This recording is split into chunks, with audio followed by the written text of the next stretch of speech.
Hot corner time. The Toronto Blue Jays are having a banger year. They've been great. They have been surprisingly great. The offense has taken a significant turn. We've seen the names on paper for several years, and this year it's all coming together for them, Trevor.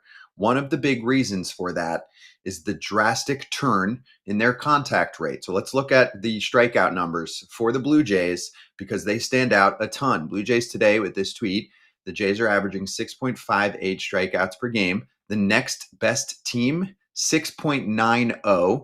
They said that's frankly ridiculous. Dave Popkins actually might be a hitting wizard, talking about their hitting coach. That might not seem like a large number, but that is a very massive difference, 6.58 to 6.90 when you have this many baseball games, right? We're over 100 games into the season. I think 110, maybe even a little bit more than that, 115. So anyway, your thoughts on how the Blue Jays have turned things around. 6.58, and just to give everyone a little more context, the Kansas City Royals are next, and they are often contact kings in that category, 6.90 Ks per game. Then the Padres at 7.02. And then there's another big drop off to St. Louis and Houston, both at 7.77 strikeouts per game. What are you seeing with Toronto, and how annoying is it for pitchers to face them right now?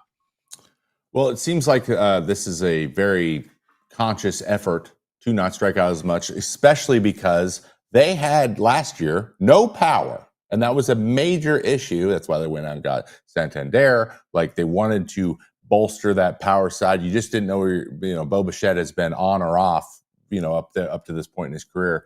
In terms of on the power side, and you can't just only rely on Vladdy for all of your power. So if you can't rely on power driving a lot of your production, you got to do all the little things, and you got to make sure that at least we're not giving away at bats, and at least we are putting the ball in play and letting athleticism take over, because the game is also, with all the rule changes, has shifted towards really putting pressure on teams defensively, needing to be able to make plays that they're maybe not positioned as well for. So leaning into that makes a lot of sense. Your team, if you're a team that doesn't strike out a lot, like the number 2 team, for example, Kansas City on this list is 6.9, like they don't have a lot of power either, right? And they don't score a lot at the moment, but they don't just get dominated and just struck out by these really good pitchers that we see everywhere. Strikeouts are the way here in baseball. Everyone wants to get strikeouts. So if you can just frustrate strikeout pitchers top to bottom, if a guy goes into an outing thinking,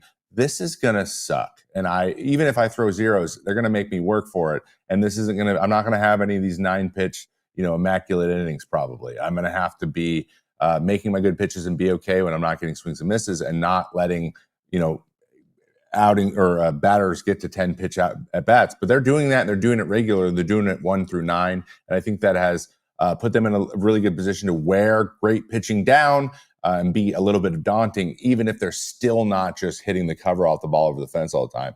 That combined with, guys like George Springer having the year he's having, and an increase of the power at the same time has really translated in them leading that division. Like, there's no ifs, ands, or buts about it.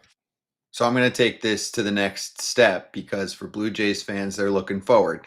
Playoffs. If this team keeps this up, they're going to be playing some October baseball. They haven't gone as far as they wanted to go, even when they had, some better times a few years ago, and then even going back 10 years, right? Like, how does this team get past the American League, which in my mind is still down like it was last year compared to the National League? It's my opinion. Again, I've gotten knocked for it recently, but last year that opinion worked out pretty well for me. I thought there were about 5 or 6 teams that could beat the Yankees. So this year for the Blue Jays, how do they get to the World Series? Do you think that this style will play well in October? There's been a lot written about this, Trevor, over the last 5 to 10 years. I love contact. I want contact to win in October, but you still need some serious slug because the pitching gets tightened up. It's the best pitching, and you're facing even less on a staff, right? You're going to face basically the top 3 starters and the top 4 relievers-ish on each team. So how does that look in October? Well, I think that this approach, the non-strikeout approach, works better than the other thing. Than if you're strikeout heavy, but you have big boppers. I think those guys get abused by great pitchers. Running to a Tarek Skubal or something in the first round is not going to be fun for anybody. But if you can go up there and get the 2 extra pitches per inning, and so he only can throw 5 or 5 1/3 as opposed to 8, right? You're going to get the best guys. So if you're able to put the bat on the ball more often, you're putting yourself in a better position. Now, you need the big swings. You need the guys to come up clutch. You need to get the big hit, right? But if you can grind that out, it's highly charged atmosphere. You're using a lot of energy as a pitcher. And if you can fight against that and the guy can't depend on his ability to get a strikeout the way he did during the regular season, you're putting yourself in a good position to grind guys down. As someone who pitched extensively to the 2015 Kansas City Royals, who did not have a lot of slug and nobody struck out, and it was so frustrating because that was my one thing that I did well. Like, we saw it in the playoffs. They just wore teams down. They were not a fun team to pitch against. They kept running into nasty guy after nasty guy and just fought, and their pitching was good enough, their bullpen was good enough to keep them close, and it ended up coming up on top. And that's how you do it. They would have to approach it in that way, and then have a couple of guys, the Vladdies, the George Springers, the Bo Bichettes, like, have a couple big games here and there, and that be the difference. That is probably what it's going to look like if they make a long run. Yeah, and guys have holes in their swing. Power hitters often have more holes in their swing, right? Absolutely, yeah. Well, I mean, the harder you swing, the more right you have to be on how it's moving and where it is. Like, you drag your bat through the zone, if you're able to slow and vary your swing speeds, like Juan Soto does that very well. That's why he's so good at making contact.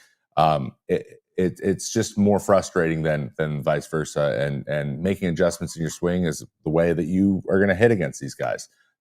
Very few guys are just going forcing fastball and a slider that moves the same way every time. Even relievers. Now relievers have 4 pitches. So you have to be able to work ABs and get these guys tired and less confident in their ability to get you to swing and miss. That's a big deal, especially for bullpens that are pretty much all built around the swing and miss.